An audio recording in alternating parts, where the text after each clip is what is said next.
I want to talk about the Dji Osmo Nano.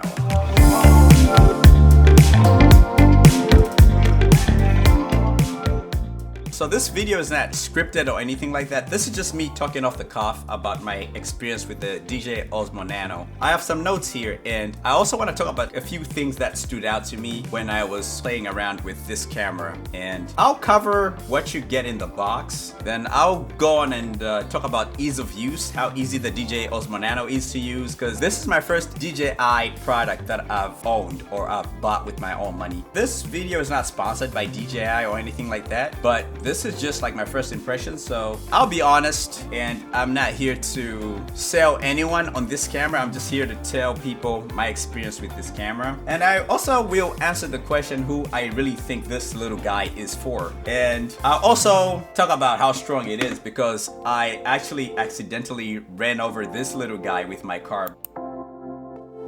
I was a little bit on the fence on whether I was gonna get this camera because I was hearing about all the overheating issues people were talking about, but I was curious to try it for myself. So I'll go over what we get in the box basically when you buy the DJI Osmo Nano, right? So I got the 128GB version, and basically it came with the suction cup mount, came with this little case for the camera, it came with this little lanyard that you put around your neck, and it's got magnets on it, and then it also came with the hat clip mount right here. So I was actually surprised that it came with this little suction cup mount. I thought you had to buy this separately, but apparently it comes with this little suction cup mount, so I thought that was great. And of course, you got the vision dock here, and you have the camera here. So as you can see, I got the ND filter here from Small Rig, and I wasn't able to get the actual designated filters that DJI put out for this camera because everything is hard to get right now. So that's what you get in the box. So let's touch on the ease of use basically of this camera. And this is where I feel like this camera impressed me a lot, because I shoot with a Sony a7 IV, and honestly, it's a great camera, but it's a hassle to kind of mount around my car and take shots. Whereas with the Nano, it's easy for me to just pop it in my car and just start recording like right away and just mount it in different spots in my car, you know, either the front windshield of my car or the driver's window of my car. Sometimes I'll put it on the other side of the passenger's window on the car, and I'll just put it in different places, and I'm able to get super unique shots, great shots with this camera. So I genuinely do believe that this camera makes it easy for you to make content because it's so convenient. It literally fits in my pocket. Put it in my pocket right now, so there you go. I can carry it with me and just put it in my pocket, right? The brilliance of having a camera in such a small form factor here is it just forces you to just record, to shoot. You know, you can just be out there, oh, that looks like something cool, start recording. And with this little lanyard right here, lanyard? I'll call it a necklace. I feel like this is a brilliant design because you can put it, you know, adjust it to where you want the camera to be. I like it to be like right up here. I feel like that's where I get the best perspective than having it lower. You can just grab it and pop it on right there. There you go. Super easy. You stick it on your chest. Like, I found myself walking around with it and then just using the vision dock as kind of like a trigger, and I can just press this right here and start recording, and you can see that the vision dock just reorients itself, so you can hold it like that. You know, the screen gets a little bit tiny, but I just hold it like that, kind of like a trigger, kind of like a detonator trigger. I can start recording with this, and then I can stop recording with this by just pressing this right here. Like right now, I'll start recording, and I'm looking at the screen here, and I'm recording. This is my setup, my little studio setup right here. And then if I'm done recording, I can just press this, and bam. So it's pretty dope. I like the fact that it's just easy to use, super convenient. It's so tiny. Look at that.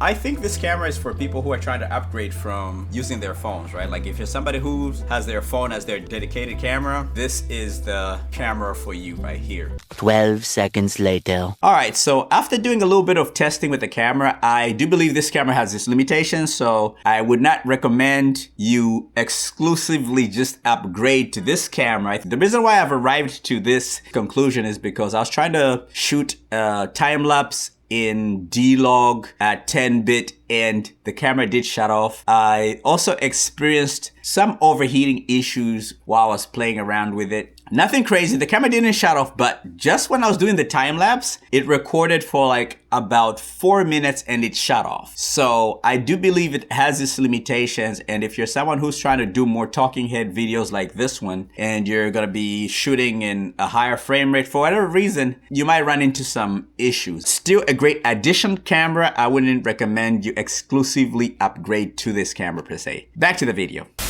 And if you're somebody who's interested in getting to a point where you're gonna be color grading and playing around with the footage that you're taking, I think this camera is for you as well. It just offers a lot of flexibility as far as options. I'm not gonna get into super detailed specs and all that. I feel like there are people who are out there who can really break it down for you. Like I say, this is just me from my experience, first impressions, and I wanna say I'm definitely impressed with it. And like I said, I would recommend it for people who want a camera to use besides their phone. I would recommend they get this little tiny guy right here. I got this from Amazon. This is a small rig VND, so it actually has a CPL, circular polarizer, and it also has a variable ND. So it goes from ND8 to ND32 right here, and you kind of adjust it. All right, so this is the first time I'm testing out the Dji Osmo Nano with the small rig VND. I put a VND on it, and it just allows me to be able to record at 24 frames and kind of maintain some of that natural blur that you get. So I'll put a link in the description where you can get that. I also got this little guy here from Small Rig, a little flash mount you can put on top of your camera. So I saw in some videos that the magnet actually can just connect on like Nikon cameras and Canon cameras. Basically, you can just do this and it should work, but for some reason it's just not working on my Nikon. So I got my Nikon right here. Yeah, it's not working. Let me try my other camera. So I saw a video on YouTube where this guy, he was able to stick this, and it was like the magnet was like sticking to his, I think he had a Canon. So apparently that's not working. So that's why I got this right here, because then all I need to do is just get this in here, and then I can stick it on there down. So that's another thing, I guess. The Dji Osmo Nano shuts down automatically when you leave it on. So see, you can just do that, and then this kind of like a tilts like that. You can change the angle, stuff like so, and then you can get kind of like a POV shot if you're taking pictures. So I got these two accessories from Small Rig. You can just add on to the accessories that I have. So that's pretty cool. Like I said earlier in the video, I actually ran over this with my car because I mounted it on the outside of the driver's window, and I was trying to like take it off, and don't do this at home. The vehicle was moving, be it at a slow pace, but it fell off and I ran over it. I was driving and it fell, and I think I rolled over it with my car. So I ended up breaking that right there. The little lens cover that's in front. As you can see here, I broke the little protector for the lens here, but it still works. And let me see if I can focus to show you what, guys, where I have some scratches on it. If you look like right here, there's some scratches on it where the car ran over it. But the cool thing is it's pretty durable. It still works. You know, ran over it with my car, but it still works. So it's pretty strong and durable actually. When I ran over this camera with my car, I thought I had destroyed it. I thought I was like, oh man, I just unboxed it and I already ran over it. And I thought it was cooked, but it still worked. This is so convenient. You'll find yourself making content anywhere and everywhere. Fully on grease these days. That man chat shit these days. That's why I'm HCBA. I still live like GTA. Too much CCTV on them and Dex. One them. You wanna be the loudest guy.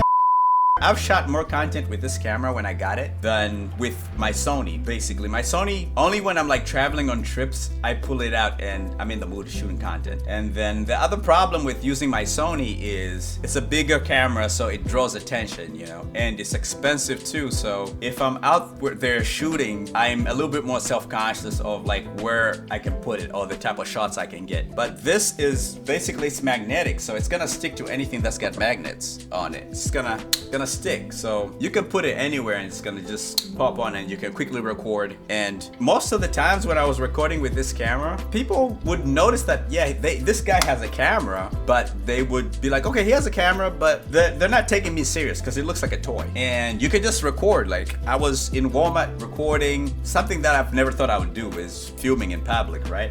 With people around and stuff like that. So yeah, this camera just makes it easy for you to get the content. But I'll probably put something together to where I really test this camera out and see how much I can push it as a mini cinema camera, you know, push my color grades and see how creative I can get with this camera. So if you're interested in seeing that, definitely stay tuned for that unlock, and I'm gonna catch you guys in the next one. Thanks for watching.